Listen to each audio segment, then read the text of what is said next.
Bom, pessoal, vamos falar agora sobre transcrição. O que é transcrição? Nós daqui a pouco já vamos entrar em matrícula e provavelmente você já viu uma matrícula, você já teve contato com a matrícula, você viu que as informações elas são organizadas de forma contínua nessa matrícula. Só que nem sempre foi assim, nem sempre foi assim. Você vai encontrar situações na sua carreira, né, que os imóveis que vocês estão negociando, que vocês estão assessorando o cliente, eles se encontram em um modelo antigo. O modelo antigo de registro que se chamava transcrição. As informações que constam em transcrições não são iguais aos que constam em matrículas. Não tem como falar a transcrição, tem muitas pessoas que falam, a transcrição é como se fosse uma matrícula antiga. Não é, gente. Não tem nada a ver a transcrição com a matrícula. É sim, ambas sistemas de registros, mas é totalmente diferente. São duas regras totalmente opostas. Tá? Mas o que você tem que entender, não é porque o imóvel ele está em transcrição que o imóvel ele está irregular. Tá? É importantíssimo você saber disso. O que acontece? Eu vou entrar mais a fundo em transcrição. Tem até um exemplo que eu vou falar para vocês. Mas o imóvel ele pode ainda estar em transcrição porque não teve alteração neste imóvel por muito tempo. Por muito tempo. Tem formas de transformar esse imóvel que é transcrição em matrícula. Tá? Mas para você entender a diferença desses dois, eu tenho que colocar e mostrar para vocês. Tá? Mas não se assustem, inclusive torçam para que vocês peguem transcrições quando vocês forem regularizar um imóvel. Por quê? A chance de ter uma irregularidade em uma transcrição é muito grande. Tá?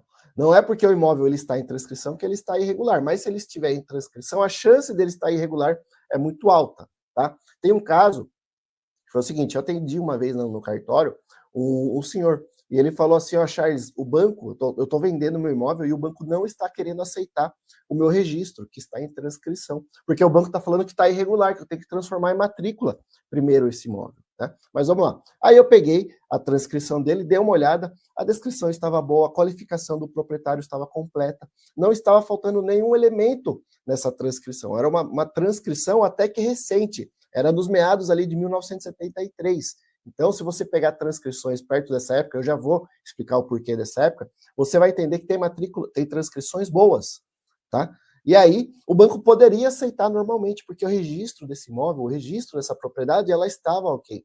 E o banco estava querendo que transformasse em matrícula, tá?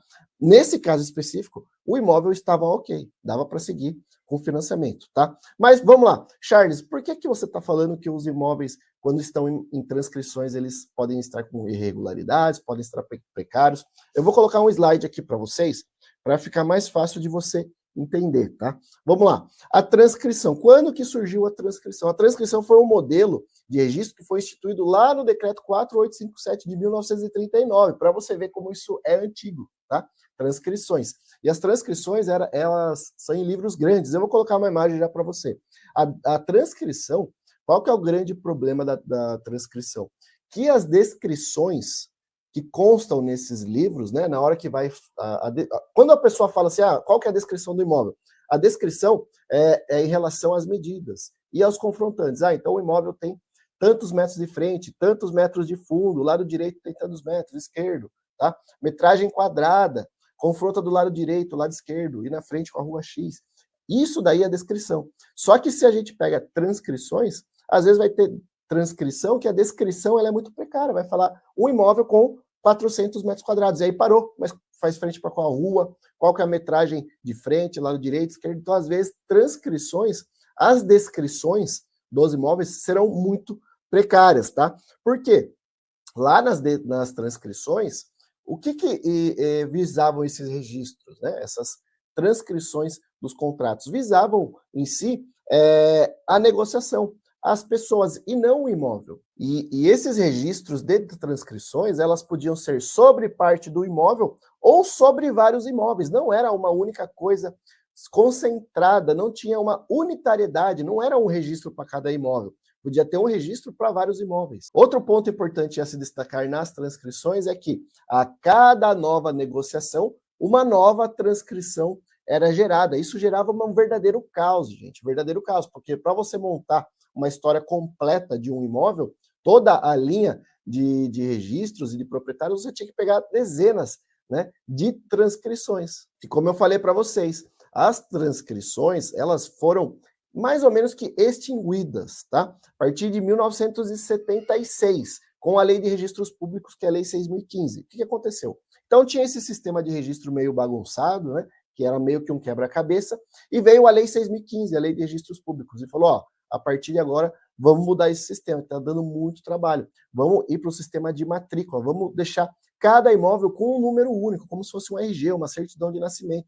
E todas as informações vão constar nessa matrícula, tá? E meio que exauriu esse sistema de transcrições, tá? Só que não foi automaticamente que todas as transcrições se transformaram em matrícula, tá? Não foi automaticamente. Agora todas as transcrições vão se tornar matrículas. Está sendo cadencial, né? Tem muitos imóveis que ainda continuam como transcrições. E deixa eu mostrar uma transcrição para você entender do que eu estou falando. A transcrição, gente, é um livro bem grande. Tá? Um livro bem... Eu já escrevi em livros de transcrições para fazer algum ato de averbação, para falar que transportou para matrícula. Então a gente realmente sobe em cima de uma transcrição. São livros muito grandes. Eu vou colocar aqui para vocês verem, para vocês terem uma dimensão. Tá? Deixa eu adicionar aqui, vamos lá. Olha isso daqui, gente. Isso daqui é muito grande, tá? Olha, deixa eu ampliar aqui. Só para vocês terem uma... Olha esse ano aqui, 1953, tá? E ó, que eu falei para você que pode ter uma transcrição com mais de um imóvel. Esse daqui, por exemplo, começa aqui, ó, 3 lotes sobre números 57, 58, 59. Então, nessa transcrição aqui, que é 22745, esse número aqui, eram englobados 3 lotes, tá? E daí você tinha que escrever aqui de que era o registro e tal, e aqui ia fazendo as averbações, né? Rua tal. E aqui embaixo era outra transcrição, 22746, 22747. Aqui é uma casa, um terreno. E ó, para vocês terem uma ideia, proprietário, né? Adquirente João Lopes, espanhol, casado, lavrador, residente nessa cidade. Qual que é o RG? Qual que é o CPF? Né? A pessoa que vendeu, Maria de Los Angeles, né? RG, CPF, não tinha informações completas e precisas. Então, mexer com transcrição realmente pode dar uma grande dor de cabeça. Você tem que saber mexer com matrícula, tá? Mas é bom porque quase ninguém sabe mexer com matrícula, com transcrição. E eu vou colocar agora na tela uma certidão de quando você vai lá no cartório e pede uma certidão dessa transcrição, como que o cartório emite. Esse aqui é um exemplo, tá? Então sai assim, por exemplo, certidão, né? Certifica que é pedido verbal, consta nos livros 3AK, né? No livro de transcrição, sob o número 22748, ó, de 1953, essa transcrição. Aí vai falando, ó, Rua Voluntária das Pátrias, papapá, uma casa. Não tem as medidas completas e precisas. Cadê a metragem quadrada aqui, por exemplo? Né? Confronta, por exemplo, com 6 cômodos, um poço d'água, respectivo terreno e quintal, 9 metros de frente por 40, nos fundos, dividindo no modo seguinte. Cadê a metragem quadrada? Não tem. Então aqui já tem uma irregularidade nessa transcrição. Tá? Não era preciso também esses 40 metros, pode ser 40 e 30, 40 e 20. Não tem precisão aqui. Quem que é o proprietário? Petronílio Silva, brasileiro casado proprietário, nesta cidade, residente. Qual é o RG? Qual que é o CPF? Né? O transmitente, Dionísio Terron, também, não tem. Né? Como que foi feito o registro e aí parou o valor, né? 8 mil cruzeiros. E acabou. Então, assim vai ser uma certidão de quando você pediu uma transcrição. A certidão, ela vai ser, né? O cartório vai digitar no computador o que está lá no livro e vai expedir uma certidão para você, ipsis literis, da forma que está escrito na transcrição, né? Com as vírgulas erradas, com os erradas não, né? Com as palavras erradas que tiverem, vai ser igual, idêntico ao que está lá, só que vai ser transportado por uma certidão. E agora, para ficar mais fácil ainda de você entender uma transcrição, eu vou desenhar, literalmente eu vou desenhar aqui para vocês entenderem. Deixa eu pegar minha lousa aqui, colocar na tela para vocês entenderem como funciona a dinâmica da transcrição. Então, vamos lá. Imagina, tá? Imagine você aí que este imóvel aqui, tá? É uma transcrição. Imagina que esse imóvel aqui é uma transcrição. Tá? Então, é a transcrição número 22.000, lá do livro 3BX, tá? Então, esse é o número do registro deste imóvel, tá? Esse imóvel aqui, ele tem 10 mil metros quadrados, tá? O que acontece? Vamos supor que o proprietário deste imóvel aqui, lá na transcrição, é o seu Alcides, tá? Alcides Nunes, nome do meu pai. Vamos supor que é o seu Alcides Nunes, o nome do meu pai. Aí o seu Alcides, proprietário dessa área de 10 mil metros, ele tem essa transcrição. E lá na transcrição está falando um terreno de 22 mil metros de propriedade do Alcides Nunes, sem RG e sem CPF assinado. Tá? O que aconteceu lá naquela época? O seu Alcides, ele foi e vendeu uma parte. Então, ele vendeu essa pequena parte aqui para o seu João. Certo? Vendeu para o seu João. Nesse momento em que ele vendeu essa parte para o seu João, foi aberto a transcrição número 22.500. Tá? Pode ser qualquer número, só seguindo aqui a ordem, né? Então, quando ele vendeu para o seu João, abriu uma nova transcrição com o número 22.500. E aí, o que acontece? Ainda nesse exemplo. Passou um tempo depois, vamos supor que passou 2 anos. O seu Alcides foi lá e vendeu novamente para o seu João esse outro pedaço dessa área, né? E aí foi aberta a transcrição 23.100. Certo?